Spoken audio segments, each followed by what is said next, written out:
everybody, Aaron with InterVac Design. I've got a GarageVac here to show you. We're going to actually put this up in kind of real time. So when you open one of these boxes up, you're going to see a nice little quick start manual, and then on the other side there's a template. So we're going to jump right in. So find out a nice location wherever you want to put it on your wall.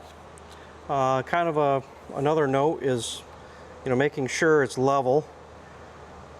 And I guess you don't have to, but here you go. Our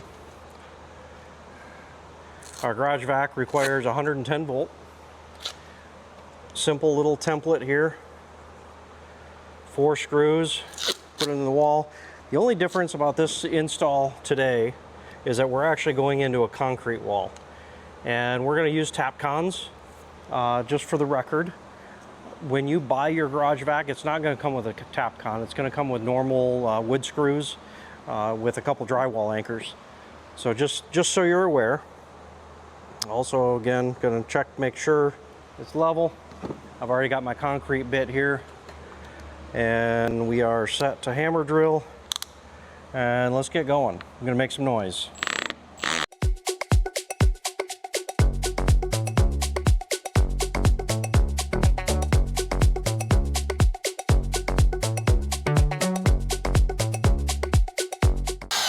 And 4. I'm going to swap him out. I'm going to put my bit in here for the tap con. We don't need this guy anymore. Probably save it for your own reference for later if you need. Got our contact information and whatnot on there. 1. Oops, too far. 2. And 3 and a 4.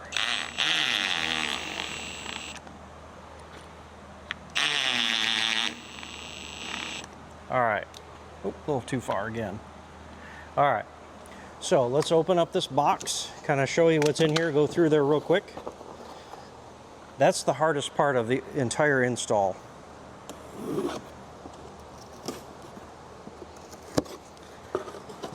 So when you first open it up, you're going to find your wand. It's a metal wand, something like that. It's collapsible, kind of neat.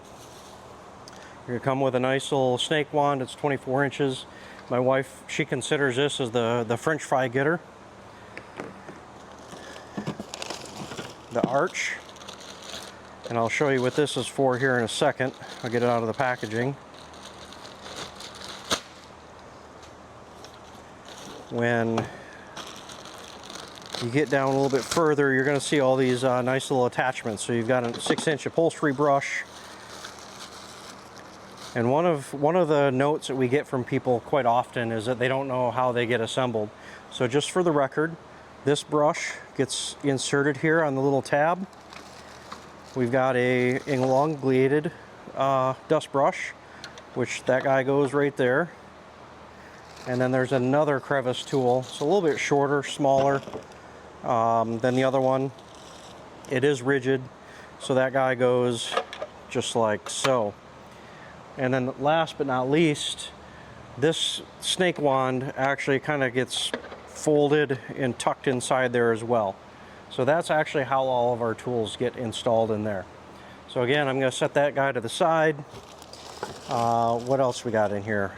We'll save this here for just a second. I have the bare floor tool, which is kind of neat for actually doing your garage floor or a bigger area in your vehicle, the bed of your truck, whatnot.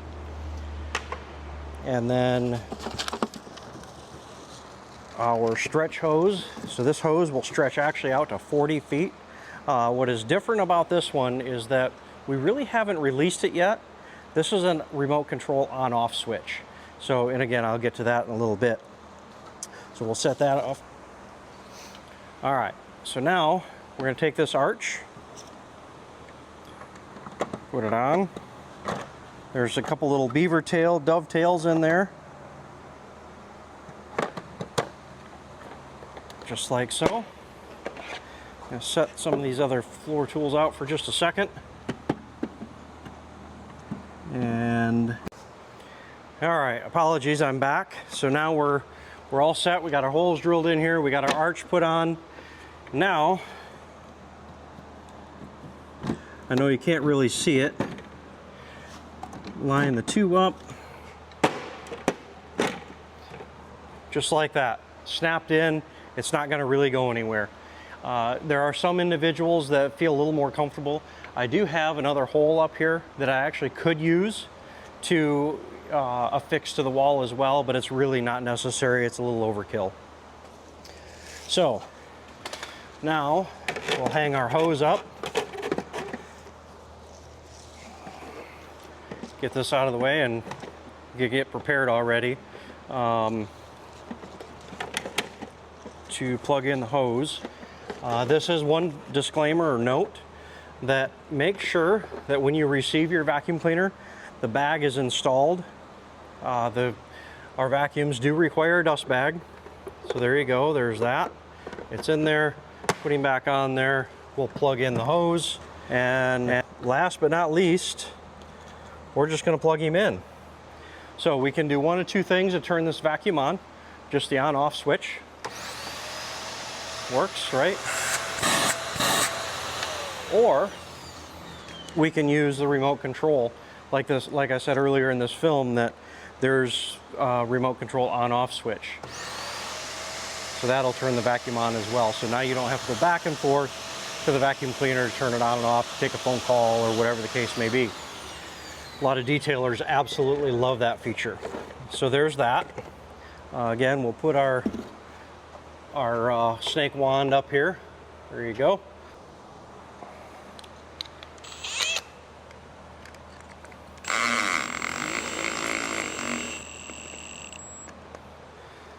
So there's that. There's one screw. Might as well put both of them in there because I already got them. Is that square, level? I don't know. If it's not, it's going to drive me crazy. So let's check. Grandpa always taught me, right? Measure twice, cut once.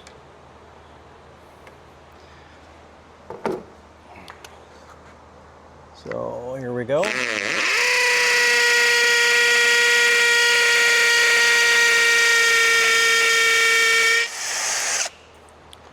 There's that. So even after a hurricane, that vacuum still should be there. They ain't going anywhere.